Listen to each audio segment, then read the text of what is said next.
Hello hi hi guys. അപ്പോൾ നമ്മളിപ്പോൾ നിൽക്കുന്ന എവിടെയാണ്? കോഴിക്കോടുള്ള ആഴ്ചവട്ടത്തുള്ള കാളൂർ റോഡിലുള്ള ശ്രീധരന്റെ പുട്ടുകടയിലാണ്. അതിന്റെ ഫ്രണ്ടിൽ നിൽക്കുന്നത്. ഇതിപ്പോ എന്തുണ്ടാക്കാണ്?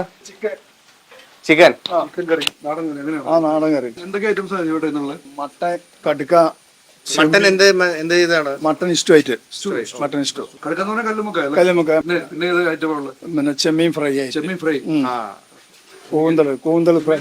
ഓ പിന്നെ എന്താ നമുക്ക് ഇഷ്ടമില്ലാത്തായിട്ടൊന്നുമില്ലല്ലോ. മെയിൻ സാധനം പുട്ടല്ലേ? പുട്ട് രാവിലെ തൊട്ട് 5 മണി തൊട്ട് തുടങ്ങും അല്ലേ? 5:30 മണിക്ക് തുടങ്ങിയാല് രാത്രി 7-8 മണി വരെ ഫുഡ്. ഇതിങ്ങനെ ആ ഷെൽഫ് ഞാൻ ശ്രദ്ധിച്ചിട്ടുണ്ട്. വന്നപ്പോ പുട്ട് ഇങ്ങനെ ഇട്ടോണ്ടിരിക്കുകയാണ്. അതെ, ആ മണം വരുന്നുണ്ടോ? അതെ, നല്ലതേ കൊടുക്കുള്ളൂ. അതെ.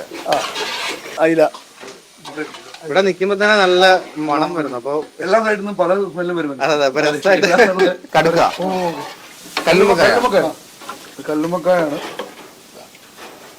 പൊറോട്ടയൊക്കെ നമ്മുടെ ദേശീയ ഭക്ഷണമാണെങ്കിലും മെയിൻ ഫുഡാണ്. ഇപ്പം 65 വർഷം മുമ്പ് തുടങ്ങിയ കടയാണ്.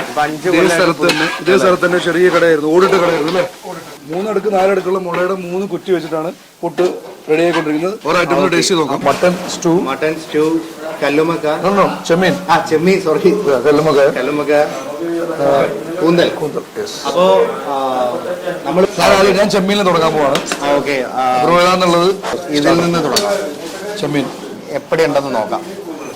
ചെന്നൈയിലായതുകൊണ്ടേ തമിഴ് വരുന്നു. ചെമ്മീനുമുള്ള കോമ്പിനേഷൻ നോക്കട്ടെ. നല്ല സോഫ്റ്റ് ആയിട്ടുള്ള ഫുഡാണ്. ഞാനും പുട്ടും നോക്കട്ടെ. ചെമ്മീൻ ടേസ്റ്റിയാണ്. ഞാൻ അടുത്ത് നമുക്ക് കല്ലുമുക്ക എന്നിട്ട് നോക്കാം. നല്ല വലിയ ചെമ്മീനാണ്. അടിപൊളി പ്രിപ്പറേഷൻ കേട്ടോ ചെമ്മീൻ. സോറി. പിന്നെ കുറച്ച് പുട്ട് വീണ്ടും എടുത്ത്